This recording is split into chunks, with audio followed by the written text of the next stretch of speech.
This is Ken Kraus coming to you live. Well, actually on recording. Stop. Let me start again. That was dumb. Okay. That should be the opening. Whether you live northeast, west, or south, the best fast pitch info comes from the coach's mouth.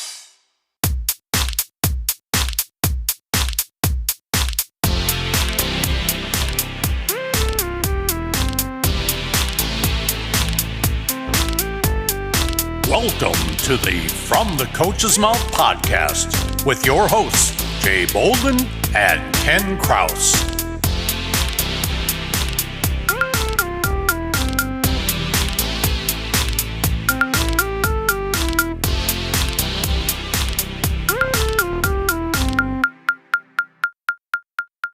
Greetings and salutations, everyone, and welcome to the From the Coach's Mouth podcast. This is Ken Kraus coming to you, as always, with my good friend and coach extraordinaire, Jay Bolden. He's the heart and soul of the From the Coach's Mouth podcast. Jay, how are we doing this morning? I'm doing great here, Ken, but this is a two-headed monster here, buddy. So you're also the heart and soul of this. You know, you're the deep voice guy, the intro guy, all that. So again, what a great experience this has been for both of us. So it's definitely a two-headed monster here. How have you been? I've been great. You know, just out doing lessons, been having a lot of fun with that. I have some new kids that have come in that are really doing well. And a lot of the kids that I had worked with before, good to see them going. Some of them are taking our advice from last week and taking a little time off, but I know we'll be getting back with them as well. So yeah, overall life is good. That's good to hear. Yeah, it's been a pretty busy week. I kind of shut things down as school starts back up, and but the college kids are now, I'm sending them off back to school, and it's always a great time. And you know, I've been doing a lot of reflecting recently, just, you know, as they come in, and some of them are now seniors in college who are getting ready to graduate at the end of this upcoming school year, and it's just like, wow, you know, we've been together for, you know, 5, 6, 7 years with some of these kids, and it's very, you know, having a little time to reflect on that has been just really heartwarming to me. And I'm so proud of all of the kids that I work with.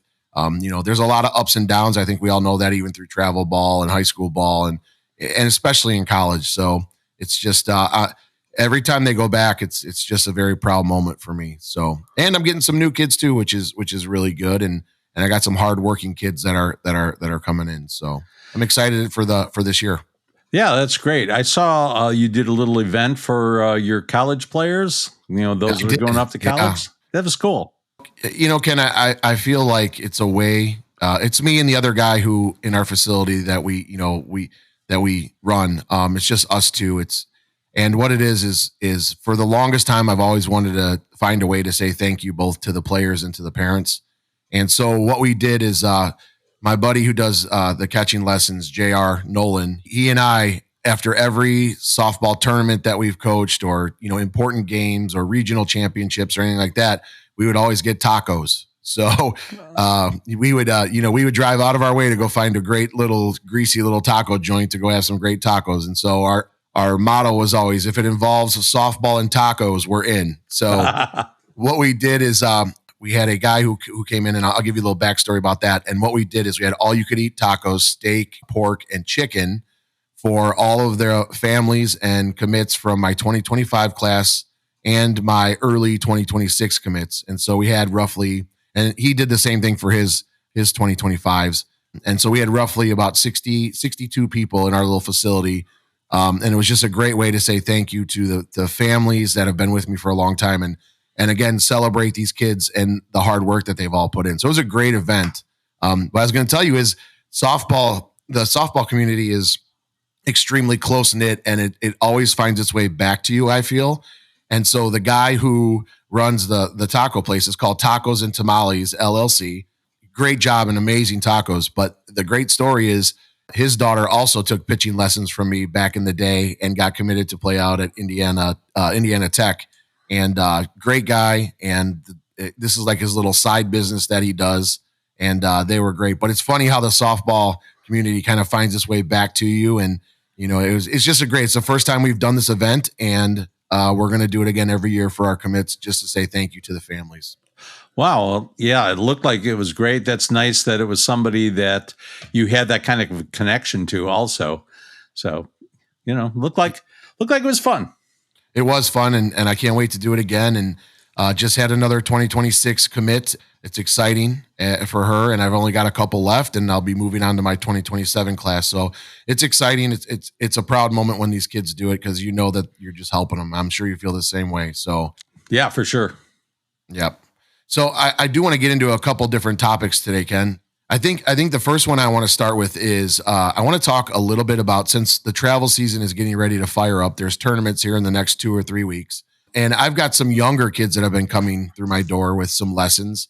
And my own daughter is playing 11U. We're doing a developmental team. We're going to start at C level and work our way up. But I want to talk a little bit about the coaches at that level, and I want to talk a little bit about the parents at that level. What I'd like to do, Ken, is give the parents some advice. We have a really good friend of ours who is the head coach at St. Mary's of the Woods, who is Gina Furry. Right. And she's Gina. Shout out to Gina. Yeah, hopefully you're listening to this, Gina. And Gina made a post on Facebook probably a couple weeks ago, and it was a great post and I really was like, hey, you got to make this shareable. I need to get this out there. And it was basically that she can't believe that she has to cross some kids out at 10U because their parents are so crazy.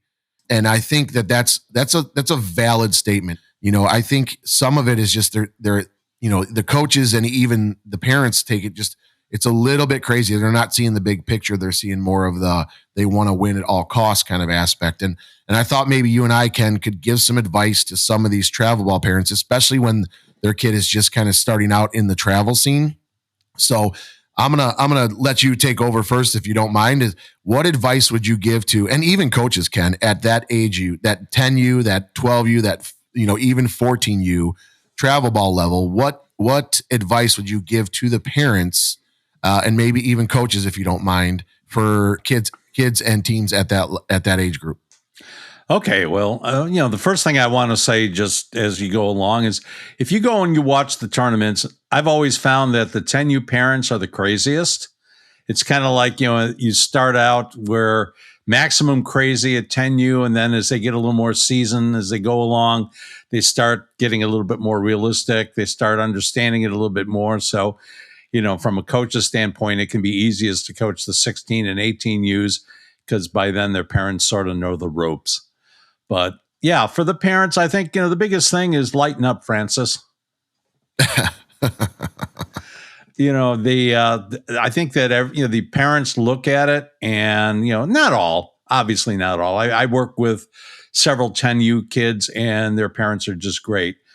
But, I certainly see that. You see it out at the tournaments where every play is life and death. They think if their kid makes a mistake, it's horrible. You see some people yelling at their kids or other people's kids. They're worried about whether they're going to win this tournament. You see some of the brag and boast things about how, we went undefeated in this tournament. We, went 6-0 and our run differential was 65-3. They're all proud of that and how great their team is. But to me, that just means that you're in the wrong tournaments. Yeah, I agree. Go ahead, Ken. Sorry. I was just going to say, so I think it's really, trying to understand that these kids are kids. They're learning. They are not, I say this a lot, these are not short adults. These are children. Some of them just learned to tie their shoes a year or two ago. Some of them still don't know, and their parents are doing it for them. But I think that, for the parents, let the coaches coach. If you really want to have input, step up. Become a coach, find out exactly how hard it is. If you think your kid's being treated unfairly, step up and coach. See what it's like to have to manage 12 or 14 or however many kids are on the team, finding them playing time, trying to get them to be able to, make plays, find out where they can play and helping them learn the game, helping them understand things. Again, if you know anything about softball at all, you're probably ahead of most of the kids. They don't know these things yet. They have to experience it. They have to learn it. So, again, lighten up, Francis. Yeah, that's great. I think, some advice that I would give out there is, and I know it's hard, but don't helicopter coach, right? Yeah. It's hard, but I think the most important thing is that you move yourself away from the dugout, away from behind the backstop. And I think as they get older, they're going to realize that the college coaches want to stand behind that backstop. And if you're blocking the view, then you're blocking the view of your child. And again, there's not college coaches at 10, 12s. There are some at 14s, but very few. But the point of that is get in the habit of that right now, that you guys are, not standing behind the backstop, screaming at the umpires, screaming at the coaches, screaming at the players, screaming at every play, right? If you're going to do that, just move yourself down to the outfield, right? And do it out there. And then that way it doesn't look as crazy. And I think that's important that people don't realize this. There are, and I'm talking about when I'm out even recruiting at the 16U level, right? Now, I'm not just watching the talent on the field. I'm trying to figure out whose parent is who. And if you're that one crazy one, then that's definitely something that we're not going to be taking you on. It's one of those things. And so I think the more that they practice that at a young age and learn like, hey, I'm going to move down the third base line or down the first base line towards the outfield. I'm going to sit there. If my daughter needs a drink, she can come out of the dugout and get it, and all of those things. I think that's important. You don't want to be there. Let the coaches do their job, right? And I always say that, Ken, everybody has the answers when they're outside the fence, right? Everybody knows everything they're doing outside the fence. However, when you're at third base or you're at first base, you don't have all the answers, and things move very quickly. So when you don't have all the, you think have all the answers, then like you said, step up in there if you think you can do a better job, right? And I think that's kind of the case with some of these things is like, you should not be talking bad about the coaches. I'll sit behind the, down the third base line there, down towards the outfield, and I'll still hear parents talking about the coaches or the umpires. And it's a bad thing. I think that's one of them is like move yourself down and away from that if you're going to talk, and then chirp all you want out there where people can't hear you.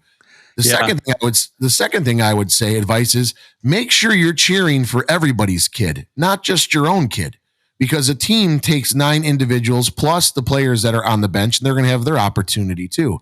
Learn to cheer for everybody's kid, not just your own kid, right? And I think that's an important thing to do too. I'd say third, Ken, is get involved, right? Hey, with our team, we want the parents on weekends, we want them to have a team kind of atmosphere. Step up and be a parent who says, hey, you know what? We're going to have our tent down here. Everybody can bring a certain thing to eat. Let's have the team hang out. You have to build that team culture and mentality. And that's by hanging out with people, right? Not just, the whole team's hanging out in the tent and you're going somewhere else with somebody else. That's not going to cut it. You're not going to have an opportunity. You're not going to get to do that when you're in college. Everybody eats at the same place in college, right? You all go out to dinner together. And those are things, even in high school, you're going to do that, And I think those are things like be a part of the team. Third, stop looking for greener grass, right? Well, the best thing I ever heard was the grass is green where you grow it. So get involved with your kid, encourage your coaches, be good to your coaches. Ken, I say this to everybody. And when we had our team meeting for this 11U team, I told this straight up to the players. I said, at the end of every practice, you will go and you will thank every one of your coaches, because nobody here is getting paid to make you a better player. You will thank your coaches. You'll clean up the dugout, make it nicer than it was. You will thank the umpires after the game. You will thank the opposing coaches after the game. And I think parents need to take that in perspective too. Instead of yelling at the umpire all the time, let's realize that they're humans. They're going to make mistakes. Right. And it's just a part of it. So thank the umpires for being out there. Without umpires, I remember, Ken, people don't remember this, but during and slightly after the COVID, we didn't have enough umpires. You remember that, Ken? And I remember, we're down in Florida with St. Xavier, and they're canceling games because they didn't have enough umpires. So quit yelling at the umpires. Okay. It's a game. Someone's going to win, someone's going to lose. But in the end, did your kid get better and did your kid have fun? Those are the most important things as a parent that we need to make sure that we're focused on. Yeah, no, I agree. And I think that, you have to remember with the umpires, you may have a different perspective on it, but the reality is the umpire doesn't really care who wins the game. Their job is to call the game as best they can. They are human. They will make mistakes, but they're going to try to make as few as possible. And they really want to keep everybody safe on the field. They want to make sure the rules are followed and that it's a positive experience for everyone. We always say that when I was coaching teams, we did a thing too where I would always have, after we did the line where everybody shakes hands, we would also go through and, everybody would go and thank the umpire. I mean, they were required to do that. Everybody would give the umpire a high five. If the umpire started to leave the field, we'd either ask him to hang on for a minute or, we'd even chase him down, down the line a little bit, because to me, that was important. They're doing a very difficult job. Everybody has an opinion. And this is something I was going to mention when you were talking about criticizing the coaches too. It's really easy to make the decision after you see the outcome of the decision that was made. It's a little bit tougher in the moment to say, okay, should I send that runner? Should I not send that runner? Should we do this play? Should we do that? I've certainly done, had times where I called the right play or called the right thing to do ahead of time and it didn't work out. We didn't execute, but that doesn't mean it was wrong. It just means that we didn't do it as well as we should have done it. So I think that, parents have to remember that the coaches are out there. Most of them are, out there for all the kids. They're trying to do the best they can. Yes, there is daddy ball or mommy ball where the coach is there for their own kid and they favor their own kid and, their own kid, to their friends. If you are in that situation, that's where the grass may be greener elsewhere. But outside of that, just let the coaches coach. Even if they're not doing a great job, let them coach, see what happens. Maybe you're going to find out that they're doing better than you thought. Definitely. And I think too, some advice to coaches, especially young ones, is make sure you have a practice plan, right? And make sure you include all of your coaches in that practice plan, right? There should be a collaboration when you're doing the practice plan. Send it out, say, hey, this is what my vision is. If you're the head coach, like this is the vision of the practice. Ken, are you okay going and doing the base running part of this while we're doing this? Right. So I always say it doesn't take you long to write up a practice plan. So write it up and do it. And at the same time too, you have to overplan, especially with the young kids, right? Like you have to overplan with the young kids because they're going to breeze through things. So you may have to slow the game down. You may have to do that as well too. I think one thing that I'm doing this year, Ken, and I've talked to several teams in our area already, is I want to have instructional scrimmages, right? Like, well, what is that? That is, okay, let's say we're playing a game and there's a runner on second. The ball is hit to the outfielder. She throws the ball to the wrong base, right? Run scores, great. We're going to stop the game right there. Okay. And we're going to let that kid go back to second. The run scores, everything counts, but we're going to redo that play. Okay. So we're going to take that same runner from the opposite team. We're going to put her on second. This time me or the other coach is going to hit a ball back out there. We're going to do it and then redo it through it so that this kid gets that rep of doing that correctly and understands it at that time. So I think that's something. And I've talked to a lot of these coaches. I've got 4 teams right now that want to do this. Wow. So we're thinking about doing some instructional scrimmages and then also then just scrimmaging them straight up on other times.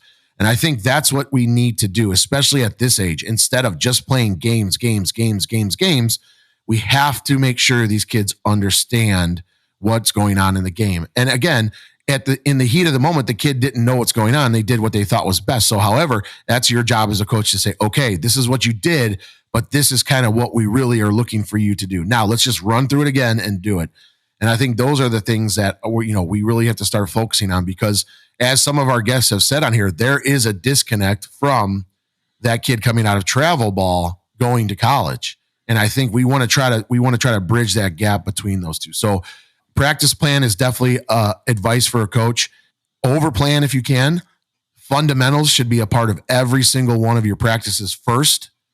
Stretching, learning that, fundamentals, and then breaking off into more situational stuff at practices. So what about you, Ken? What about practice plans for you when you were doing travel ball? Was that something you did a lot? Oh gosh, absolutely. I would do, I used an outline format. So, Roman numerals and then, ABC and all that kind of thing. So I'd break it down. So I'd say here, so we're going to work on, let's say we're going to work on hitting. So this would be the time for hitting. I would put a time limit on there. I think that's really important too. Don't just put a list of things, but say from 6:30 until 7:00, we're going to work on hitting. And then underneath that, I would list out the stations I wanted to work on. So there'd be, this, we're going to do this, we're going to do this, we're going to do this, we're going to do this. Each one of those had a time on it. So we knew how fast. I'd say, okay, we're going to do 5 stations, each one of them for 5 minutes. 2 people at a station. So we get, a bunch of reps in there, but we keep it moving quickly, especially for the younger ones. And then, we know, okay, at this point, boom, when we're going to call switch, they go. Another thing I would do for at least probably at the little bit older ages is you can start involving parents at some of those stations. You got to choose carefully. You don't want somebody all of a sudden going off the reservation and giving, bad advice that they got off of Instagram. But, if you can get people that will listen to you and you explain, here's what I want you to do, and you can just be there to supervise it, make sure the kids are working and all that, many hands make light work. So, yeah. The problem, I guess my advice to 10U coaches, and especially if you're new at it and everybody's there, you have to kind of establish alpha. I run into that before. I had the issue myself when I started coaching. I had been one of the parents. I got asked to coach, became the head coach because the other guy stepped backwards. And they said, who wants to do this? But, I still kind of thought of myself as being more in the parent group. And I didn't establish that early enough. And then there were a lot of problems that came up later on. When I started coaching my younger daughter's team at 10U, I made it very clear that I was in charge, that, we were going to do things the way that I wanted to do them, that I had put in the work and understood what to do. Not that I'm perfect, not that I know everything, but it was sort of I know more than you. And I think that helped a lot so that, I was looked at as a coach, not one of the parents. So I think, you should do that. On the other side of that, I'm going to tell the coaches, especially at those younger ages, you're not coaching Oklahoma in the Women's College World Series. Don't be so serious. Don't be so focused on winning. Try to teach your kids, try to make it a fun experience. You can laugh with them. You can joke with them if that's within your personality. You can do a whole lot of things there. But when it comes to the game, the kids didn't sign up to win plastic trophies or cheap rings or other stuff that they're eventually going to throw away. They signed up to play ball. Let them play. Yeah. Also, too, I want to also say one more thing to the coaches too that are listening, especially at the younger ages, and even as you get older. And again, I'm gonna steal something from our good friend James Clark, and he said this, and I couldn't agree with him more. He says, you know what? When you lose a game, the coach lost the game, so you take the ownership on the loss. Meaning, don't put the ownership on the kids. Right? You take it and you say, girls, listen, today is my fault. We lost this game. You guys played great. Keep playing great, keep working hard. But today, you know what? I got to do a better job. And I think that's a lot of coaches have a hard time doing that, Ken. Oh, yeah. He said another thing, and I couldn't agree with him more here too. He said, but when they win, they get all the praise. Right there. You guys did such a great job today. All of you, one thing I also try to do is this, Ken, is at the end of a game is I try to, especially at the young ages, is I'll say, okay, guys, great job today. What a great win, or even on a loss, right? Like, okay, hey, we lost today, but somebody tell me something that they saw somebody else do really good on this team today.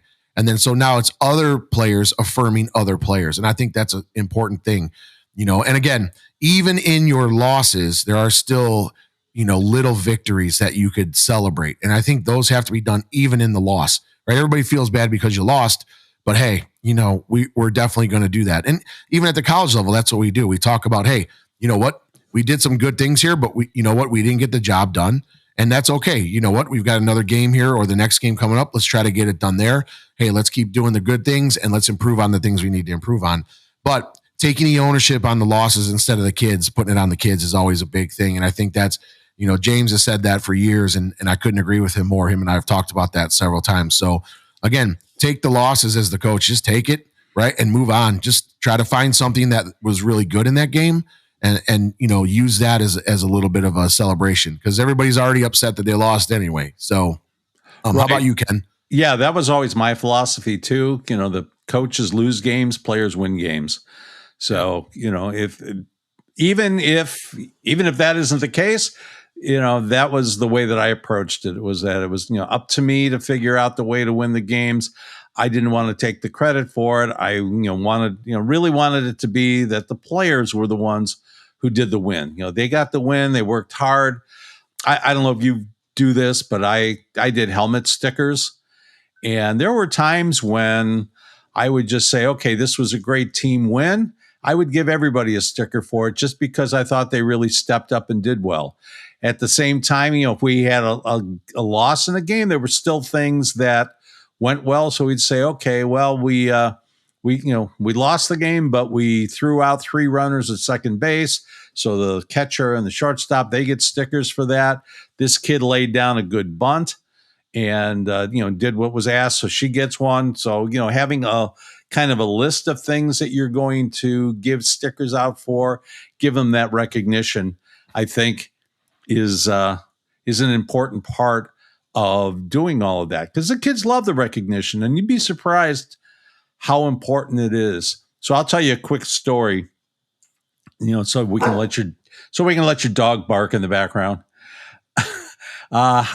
When I was doing it, I got a little bit liberal apparently with giving out the stickers. I was giving out too much.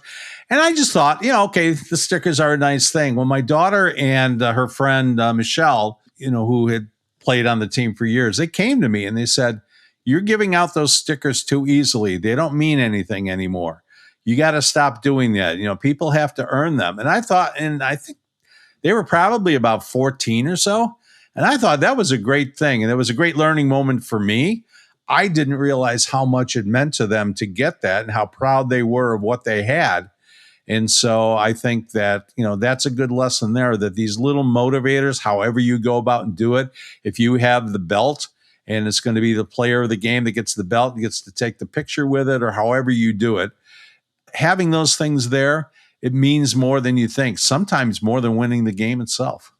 Yeah, very true, Ken. Very true. You'll have to forgive my dog today, Ken. He's a bulldog, so usually he's snoring, but today he's barking. And but he does have a great name, Axl Rose. So he definitely somebody must have woke him up from his dream, or he must have been dreaming about something. But anyway, dreaming about softball. More like probably bones and sleeping is his kind of MO. But yeah, one thing I was going to say too, Ken, is that I think that's great. Being able, and not just doing that for games, but doing that for practices is huge too, right? It's okay to have a practice player or two, right, of the week. I think that's huge. The kids, it just motivates the kids to doing stuff. And I love that, Ken. I've been looking at those. It's funny that you said that. I've been looking at like those gold chain things that you can do. So I think I want to get one and do that for the kids. I think they'd love that too. Take a picture with it and all of those good things. So yeah, I think that's. Are you familiar with Domingo Ayala? Oh, of course. Who isn't? Okay. He is the best.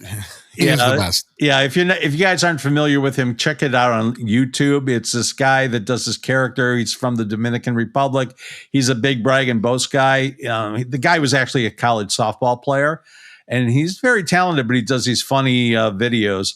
But one of the things that I saw was, he always had this gold chain around his neck. And then one day he's going to go do a tryout for the Colorado Rockies, supposedly. And he's like, well, this is the big time now. I got to get a bigger chain. So he has this like a giant chain on. It's awesome. He's great. It is so good. I love when he's talking the launch angle stuff. It's so funny. It's hysterical. It's hysterical. So yeah, check him out. I want to switch gears just a little bit with you. Okay. I just saw what came down from the NCAA is they have approved the orange base, or the second base at first base, for this upcoming season, but only for Division I so far is what I've seen. I think Division II and Division III will follow suit as it goes. What are your thoughts about that, Ken? What are your thoughts about the safety base there? Well, I think most of the kids grew up with the safety base, so it makes sense.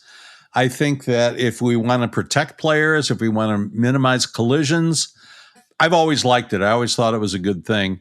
So I'm surprised that they're only doing it in Division One.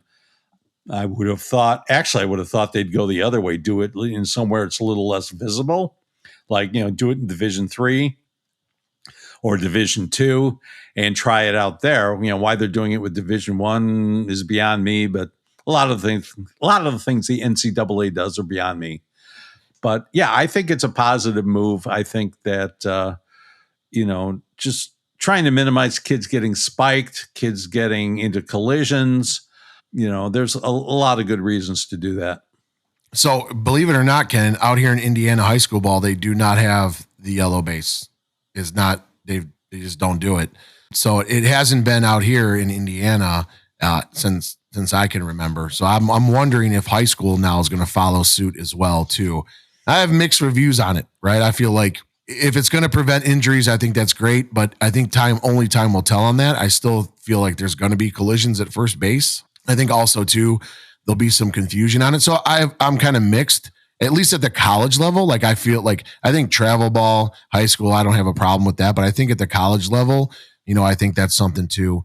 It's almost like masks a little bit too, like you watch the college game and you don't see a lot of masks in the game, especially even in the infield. You do see them on the pitchers quite a bit, but you don't see them a lot, especially on the middle infielders and the outfielders. But you go to a travel game at young ages and everybody's got masks on, and I'm totally for that as they're learning how to play. But it's one of those things like, is it really helping or isn't it? I don't know. I think I want to see how it goes this year with some of these Division I teams doing it and see if there's less collisions. And if there is, then I think it's a great thing. But if it's the same amount, then I'm not sure it's really changing anything. So I don't know. I just thought I'd ask you about it. Did they say why they were doing it?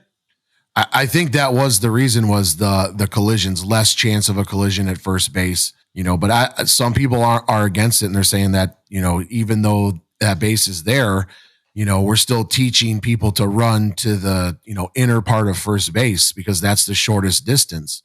And so that's still going to get you collisions at first base. So although you do have the runner's lane that they're supposed to be in. So, they should be, within the range of that base. It wouldn't be that hard to step a little bit to the right and get through it. So, Yep. And like I said, I think, let's see how it goes this year and we'll go from there. And, hopefully it does what it's supposed to do and it keeps people safe. I think that's the most important thing, especially some of these, talented kids and stuff like that are playing at the next level now with the Athletes Unlimited League and all of that with the backing. So I think it's important to keep people safe. So I think that's good too. I do want to go ahead, Ken. Are you going to say something? Oh, no, go ahead. I was going to say, I do also want to touch a little bit on, there's been some news. This year has been very crazy with college athletics. You had, I think it was St. Francis, who was a Division I school out on the East Coast, going from D1 to D3. So they don't have to give scholarships out. And that you've had also two other schools that have gotten rid of softball and baseball, I believe. One is Purdue Fort Wayne, and the other one is Cleveland State. And then I heard yesterday that Northern Kentucky University is not going to be giving out scholarships for the 2026 class, and further possibly because of the financial problems that some of these universities are going through.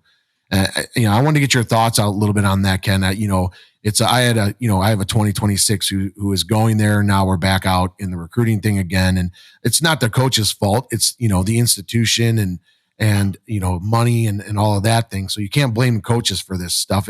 There's not a coach that I know, and I know Morgan well at Northern Kentucky, and I know Amber, who was at Purdue Fort Wayne, really well. And I can tell you neither one of those wanted anything like this to happen, especially for their programs and their players. But, I was just wondering what your thoughts and takes. Is this we're going to see more of this, Ken, or is this, what are your thoughts on all of this? Wow. That's really tough. I know that.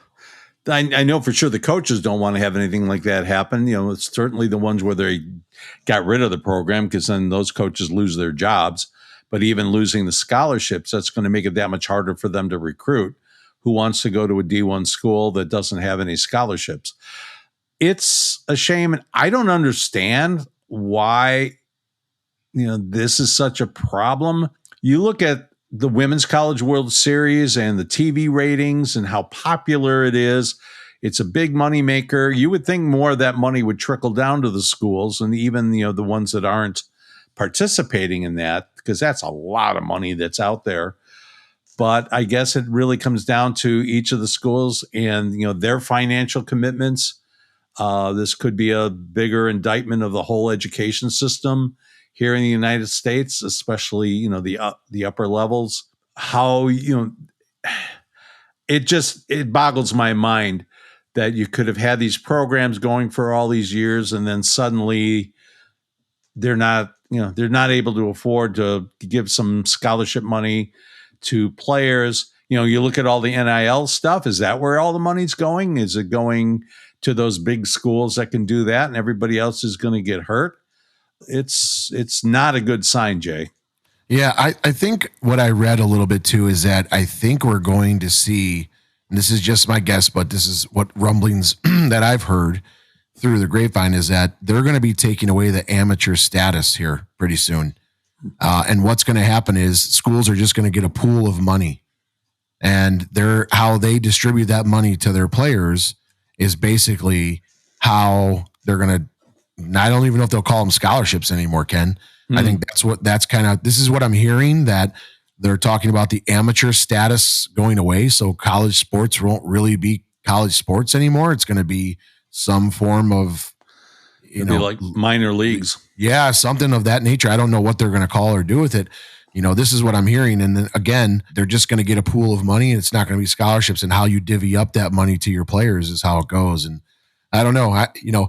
There was a really, I don't know if you saw it, but from our area, the Northern Illinois football coach had a really good rant just recently about all these kids being in the portal and how he didn't get paid to play, and that the life lessons that he learned by being a college athlete is what has made him successful in life, not him getting paid to play college football. And I think if anybody gets a chance to watch it. It's been, it's been out there for a little bit, and it's really good what his message is. And, I think that's what we're running into now, is you see, even at softball college level, you see all these kids taking off, going to these bigger schools, when they're playing for a mid-major. And, in the end, what's the end goal right now? You know what I mean?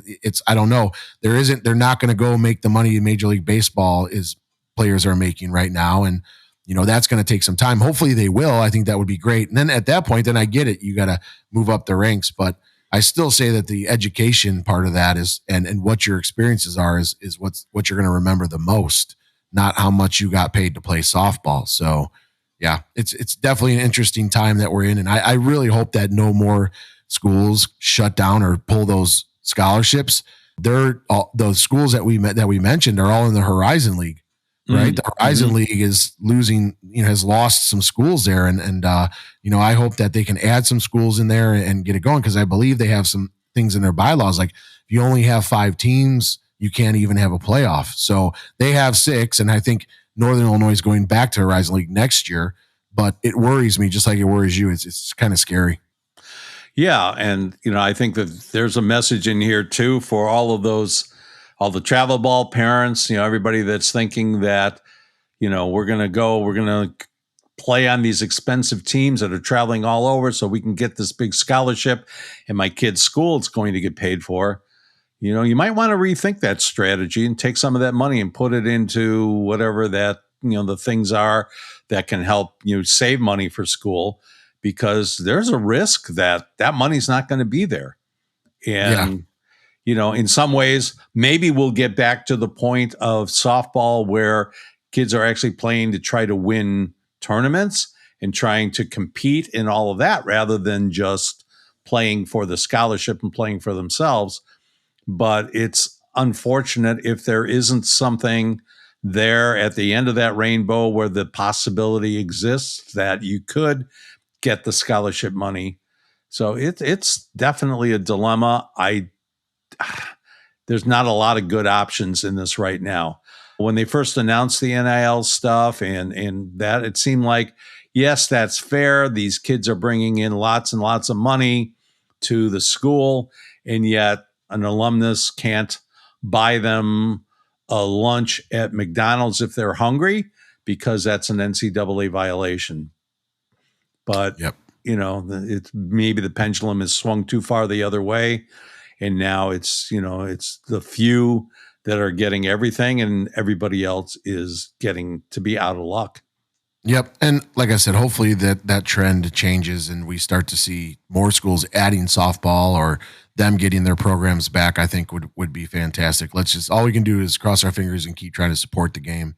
One last thing I wanted to talk a little bit about today, Ken, is I want to talk a little bit about fall ball, at least at the college level. I think it's great. It's my favorite time of the year. It's, at the college level for us, it's a really good opportunity for us to see what we're getting.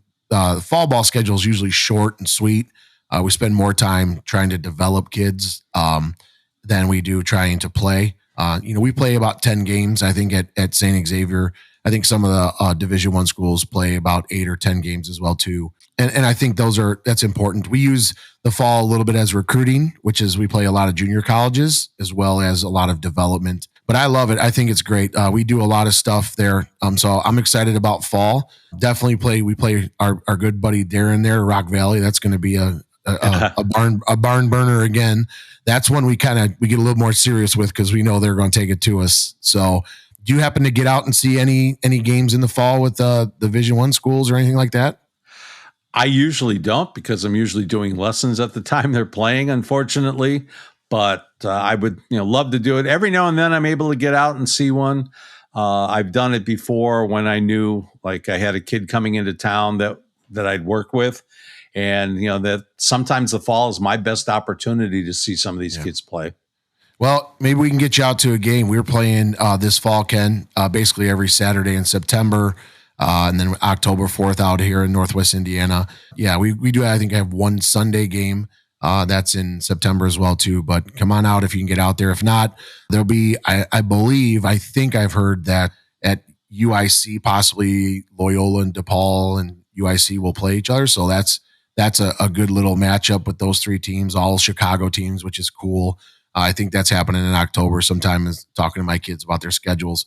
So that's exciting. If you can get out, go see. You got Division I softball right here in your backyard. Of course, you've got Northwestern up there where you can get out and go see. And then again, got some good junior colleges around too to get out there and watch. So if anybody's going to get out, watch some college softball in the fall. And then before you know it, we're going to be in February and the season's going to be rolling. So it's going to go by quick.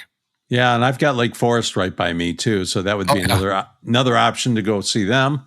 Yeah. I'd actually love to come down, and Saturdays might work. So I'd love to come down and see a St. Xavier game. I'll be that guy out there behind the backstop yelling at you, what are you doing? Yes. What, who's calling pitches for this team? Yeah. Actually, I might have you come do it that game. Who knows? We'll see. That way I can just sit there and eat my beef sticks. So, but that's awesome. But yeah, if you can come on down, or anybody who's listening, like I said, at St. Xavier, we're playing on Saturdays, pretty much all at home, except for the one time out in Northwest Indiana against Purdue Northwest out here. So, if you guys can come out. If not, like I said, get out. I plan on getting out and seeing some of my kids that are at DePaul and Loyola. I want to try to get out to that game, those games if I can, just to see them in the fall. So, and then we got, of course, Northern Illinois up there in DeKalb, not too far either, who they play a pretty solid fall schedule as well, too. So, get out and go see some of these schools and some of these amazing players, especially in the Midwest. Yeah. And as long as we're talking fall ball, I want to go back and give a little coaching advice to coaches for the travel teams and kind of what they want to do. I think that it's important for coaches. You've got a new team. Maybe you've had some turnover. You've got some new kids on there. Use this time to see what they can do. See where they are. You can learn what they know, what they don't know, what you need to teach them over the winter so that you're ready for the next year. I think, again, that win at all costs, win everything mentality comes in too much. If you've got a kid that, a pitcher, maybe she's been working hard, didn't get much time during the summer. Now she's got, you're in the fall ball, give her some opportunity. Let her get out there and play. If you've got kids that were setting the bench more, maybe they were pool player games, but didn't get that much bracket time, put them out there, leave them out there, let them get some playing time. They might just surprise you. If you've been doing your job, teaching them and working with them and getting them better. Now they need that opportunity to prove it. And, this is a good opportunity for that, especially if you're going to showcases, because showcases, you're going to get 5 games or however many games they guarantee you. The outcomes don't matter. You're not trying to win anything in particular. So give your kids a chance to get out there, compete, let them show what they can do. If you're not in showcases, if you're a younger team and you're just playing in tournaments, even then, yeah, it's nice to win tournaments. It's great to, get that reputation out there and all that. But, when we've talked to several of the coaches here and they talked about what they do in the fall, they don't even worry about it. They're there to see what their kids can do. They're there to give their kids some experience. A lot of times what they're doing is going to write their practice plans for the winter. They'll know what they need to shore up, what they have, what they still need to do. They'll find some surprises in there. So I think that, younger coaches or coaches of younger teams can take a cue from that and use the fall to learn about your players, to give them experience, to do all the things you were maybe afraid to do in the summer. This is a great opportunity for that. What do you think, Jay? 100%, Ken. I think you got to find out what the kids can give you. That's what we do at St. Xavier. We've got new faces every year.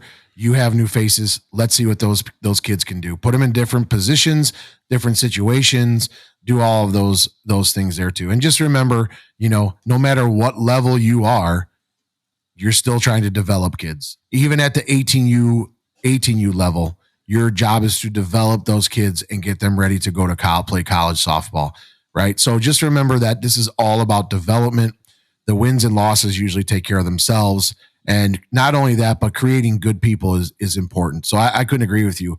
Let's go and let those kids see what they can do. Give them a chance at something that they may not even know they might be good at. No one knows at this age. Let them grow and develop, and trust them that they can get the job done. And again, let them fail. It's okay if they fail. That's the only way we get better at things, is if we fail. So I agree, Ken.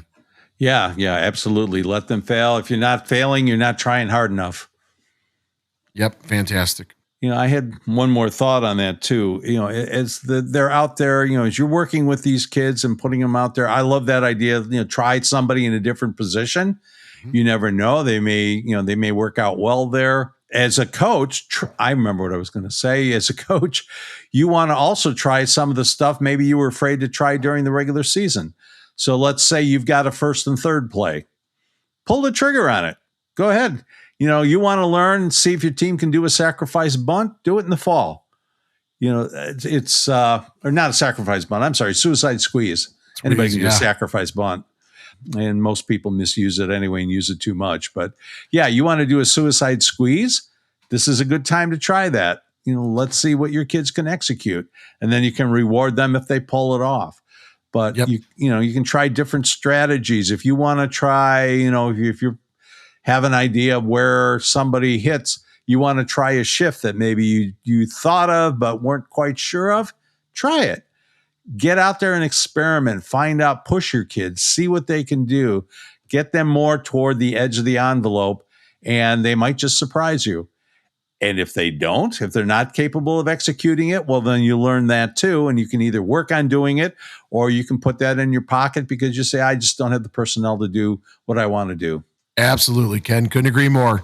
Falls for getting out there, experimenting, and letting kids grow, and you grow as a coach too. And I think that's an important thing too. There's one more thing I'd like to say here, Ken, and that is, as coaches, we always expect our players to put more time in, to get better at reps. Well, coaches, you need to do the same thing. Get yourself to some coaches clinics, right? Reach out to people that are in coaching. Ask for help, right? There are people out there that are willing to help you. Most coaches that I know, if I asked them or said, hey, listen, I need some help with this part of this, can you help me? Would absolutely do that. And so again, get yourself to some of the NFCA coaching clinics and conventions that are here. They always do a couple in Chicago, which are really good. And they have great speakers that run you through drills. And again, reach out. There's, The Indiana Coaches Association has a coaches clinic. The Illinois Coaches Association has a coaches clinic. They're all great, right? Yeah. Learn from everybody. Yeah, and I want to throw out there, you mentioned NFCA. They also have some virtual clinics. So Yes. you don't even have to leave your house. You can just sit there with a nice cocktail and you can watch and learn and take notes. You might meet someone that, will help you later on down the line. But even if you don't meet people that way, you can learn things all the way along. I know that they also have a mentorship program. So you Yes. might want to check that out. If you're a new coach, especially, and you want to learn from someone with more experience, they have some amazing people that participate in there as mentors, and you can learn a lot. I know that Jay and I have our pitching coach group, and one of the most amazing things about it is knowing that you've got other people you can go to in your circle and you can ask questions and you'll get different opinions, you'll get different ideas, and you don't have to just rely on what you've been able to pick up kind of organically or what you've been able to think up yourself. You'll find people that say, yeah, I really looked into this and here's what I found and here's a good resource for that. The more you know, the better of a coach you're going to be. And Ken, I want to ask you a question, a little self-reflection for both you and I. Do you still coach the same way you coached, say, 5 years ago? Gosh, I hope not. Yeah, same here. Like, I think this is about growing, isn't it? Like, man, I look back at some of the stuff I did 5 years ago and I like, oh my goodness, I can't believe I was doing that. Right. And I think that's part of it is like, hey, you may know this, and that's fine right now. That might be working for you now. But as you continue to grow, both as a coach or even as a player, you look back on it and you say, wow, I've really grown, or man, that really changed my mind. And that's the part of it. Again, none of us are finished products. We're always trying to get better. Right. And I think that's important for coaches. None of us knows it all. And again, that group that we're in, we lean on each other. We use each other's eyes and knowledge. And that's, again, I look back at that and how long we've been a part of that. And it's been a game changer for me. So my point is, coaches, surround yourself with other coaches who are also in the same mindset that, man, the growth mentality, right? The growth mindset of I don't know it yet, but I'm still learning and continue to learn and grow, and surround yourself with coaches that push you to learn and get better. I think that's a huge, huge thing. If you're going to ask your players to get better, then your players are asking you, coach, to get better. So take the time and get some education on some of those coaches clinics and reach out to other coaches. It's super important. And just be a sponge. Try to learn everything you can. Try to try everything, right? You may try it, you may fail. Isn't that what we're asking our players? Why can't we do that of our coaches? Right. And you're not necessarily replacing knowledge. You don't necessarily have to change everything over. I think in a lot of cases, for me, I've added to what I know, or I've added to what I do, or I have more ways of explaining the same thing. We always talk about there are players who make you look like a good coach, and then there are players who make you a good coach. The ones who make you look like a good coach are the talented athletes, the ones that you can just kind of give them a little bit of a direction, a little bit of a point. Here's where you want to go, and they're just going to be able to execute it, and they're going to be high-level performers, and everybody's going to think what a brilliant coach you are. But the ones that really make you a good coach, in my opinion anyway, and Jay, you can dispute this if you don't agree, but I think the ones that make you a good coach are the ones who maybe aren't as talented, who have more difficulty executing a skill, who have more difficulty, just doing things, that you have to find a way of explaining it to them in a way that makes sense, or you have to alter what you're trying to get them to do to match what their skill level or their athletic level is. Agree 100%, Ken. Couldn't agree more with you, buddy. All right. Well, anything else on your mind today, Jay? No, sir. I think we covered a lot of good topics. Again, I hope parents are listening and taking some notes as to what not to do. And again, hope coaches get out there, get some help, and and hopefully we start to see softball just keeps creeping up and keeps growing. I love it. Yep, I agree. We just have to keep pushing the game forward, keep it positive. Remember, at the end of the day, it's a game, and games are supposed to be fun. Amen. All right, well, that's it for us this week. Thanks to all of you for listening and the kind words you've been sharing with us. If you like what you've been hearing, please remember to give us a like, leave a comment, share this podcast on your social media channels with someone you love. If you're so inclined, you can also leave us a great review on Apple Podcasts to help more people find us. On behalf of the From the Coach's Mouth podcast, have a great rest of your week and weekend.